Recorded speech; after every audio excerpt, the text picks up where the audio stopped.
पार्टीमध्ये त्यांचा प्रवेश रखडलेला आहे. राष्ट्रवादीमध्ये जाण्याचे त्यांनी संकेत दिले आहे. 15 दिवस मी वाट बघेन असं म्हटलेलं आहे त्यांनी. काय सांगा? मी याच्या आधी पण बोललेली आहे की नाथाभाऊ एक ज्येष्ठ नेते आहे. या सगळ्या संदर्भामध्ये माझ्यापेक्षा ते त्यांचं व्यक्तिगत मत चांगलं मांडू शकतात. पण काही स्थानिक नेत्यांच्या बाबतीत त्यांनी नाराजी व्यक्त केली आहे. स्थानिक नेत्यांमुळे हा प्रवेश रखडल्याचं त्यांनी म्हटलेलं आहे.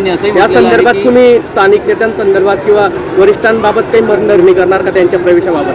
मग ह्या संदर्भामध्ये शेवटी हा जो विषय आहे नाथाभाऊंचा तो वरिष्ठ पातळीवरचा विषय आहे. मी एवढी मोठी नाही की ह्या सगळ्यांमध्ये मी काही बोलू शकते, कारण की सगळे जे वरिष्ठ आहे नक्कीच त्यांच्यापर्यंत सुद्धा हा विषय पोहोचलेला आहे आणि या संदर्भात लवकरात लवकर काही निर्णय होईलच. केंद्राकडनं ग्रीन सिग्नल मिळालेला आहे त्यांना, आपणही त्या ठिकाणी उपस्थित होतो. मला राज्याकडनं मिळत नाही. नेमकं राज्याचे कोणते नेते त्यांच्या विरोधात वाटतं आपल्याला?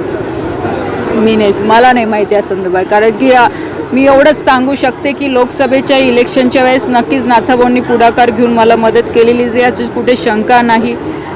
केंद्राच्या नेत्यांकडनं पण त्यांना सांगण्यात आलं होतं आणि त्यांनी त्या पद्धतीने सहकार्यसुद्धा केलेलं आहे. पण बाकीचा जो काही विषय आहे नक्कीच तो वरिष्ठांचा विषय आहे आणि नाथाभाऊचा विषय आहे. आणि मी जसं आधी सांगितलं की मी एवढी मोठी नाही की या दोघांच्या मध्ये मी येऊन काहीतरी बोलू शकते. नक्कीच ते दोघं जण बसून ह्या संदर्भामध्ये काय करायचं नाही करायचं ते निर्णय घेतीलच. एका स्टेटमेंट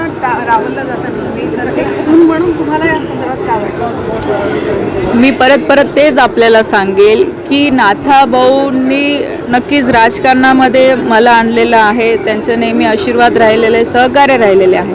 त्याचबरोबर एक पार्टीची कार्यकर्ता म्हणून एवढं तर मलाही माहिती आहे की जोपर्यंत वरिष्ठ काही ह्या संदर्भामध्ये निर्णय घेत नाही तोपर्यंतही मला याच्यावर बोलायचा काही अधिकार नाही. नाथाभाऊंचा प्रवेश झालाय का भाजपमध्ये? ते स्वतः नाथाभाऊ तुम्हाला सांगते. भाऊंनी एकत्र यावं, काम करावं अशी इच्छा तुम्ही व्यक्त केली होती. तर आजही ती इच्छा आहेच की गिरीश भाऊ नाथाभाऊ एकत्र आले तर नक्कीच जिल्ह्याच्या विकासामध्ये भर पडेलच. या दोघा भावांमधील वाद दूर करण्याचा प्रयत्न कराल का तुम्ही? करणार आपण? मी आधी पण तुम्हाला तेच सांगितलं की मला जेवढं करायचं होतं तेवढं मी केलेलं आहे. शेवटी आता ते वरच्यांचा निर्णय आहे, ते ठरवतील दोघं काय करायचं.